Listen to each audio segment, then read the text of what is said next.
Everywhere on Earth that there's water, there's life. We have several ocean worlds in our solar system. And by exploring Europa, we're getting a taste of what these ocean worlds are like. Europa is one of the moons of Jupiter. It's about the same size as our own moon, a little bit smaller, but it's so much different. It's an ice world.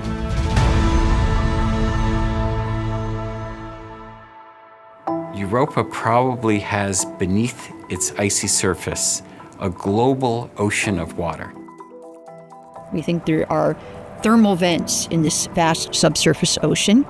There may be primitive organisms there, similar to the original primitive organisms on Earth from which we all evolved. When we first discovered hydrothermal vents on our seafloors on the Earth, we also discovered life. There was no sunlight that was penetrating down that deep, but yet there was life living there. On Europa, we're not looking for life itself, we're just looking for an environment in which life could thrive. I just love Europa's surface. I think it's one of the most complex surfaces in our solar system. Typically, when you look at another planetary surface, it's covered with craters, just like our moon.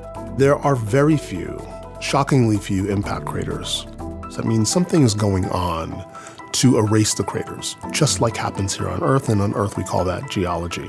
One of the key questions right now that we have about Europa is whether or not there's plume activity. Plumes are one way that you can definitely get ocean material to the surface. We really need a spacecraft in the system that's watching Europa to see when those plumes are happening, if they're happening. The Europa Clipper mission will be the first in-depth exploration of an ocean world. Europa Clipper is orbiting Jupiter, and it's performing 49 flybys of Europa. And the main reason it's doing that is to stay mostly outside of Jupiter's really intense radiation belts. Each time we make a flyby, we turn on all of the instruments at once. Most of us know about cameras because that's what our eyes see, but there is a whole slew of other instruments on board Europa Clipper that expands our vision. We have 4 different instruments that we're really using to take images of Europa's surface. We have the visible wavelength, the near infrared, the far infrared, and the UV, the ultraviolet. We're hoping to see evidence of change, new cracks, new surface colors that indicate different materials maybe have moved around or come up from the subsurface. We have an instrument that can sniff the very thin atmosphere, the gases, and determine the composition with extreme precision. We're looking for signs of organics at Europa. Are there materials that contain carbon and hydrogen and oxygen and nitrogen? And we have another instrument that can tell us the composition of dust particles. We're pretty sure there are salts on Europa's surface, and those salts may have come out of the ocean. We want to understand what are those salts. We have a magnetometer and a plasma instrument that are going to be studying that magnetosphere environment that Europa is sitting in and Jupiter's magnetosphere environment. The magnetic field of Europa, in turn, can tell us about the properties of the ocean. How thick is it, and how salty is it? And then we have this novel ice-penetrating radar that will try to get below the ice shell.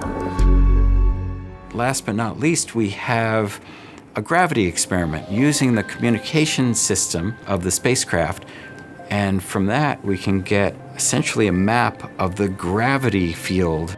We can get the shape, understand what's underneath, maybe even get some information on the depth of the ocean. It's really a sophisticated payload. So there really has not been a mission like Europa Clipper. The pictures that we are going to get back are going to be just fantastic.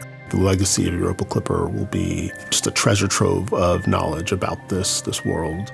Just to find an environment that is similar to the one from which life arose on Earth would really be groundbreaking. It would be awesome.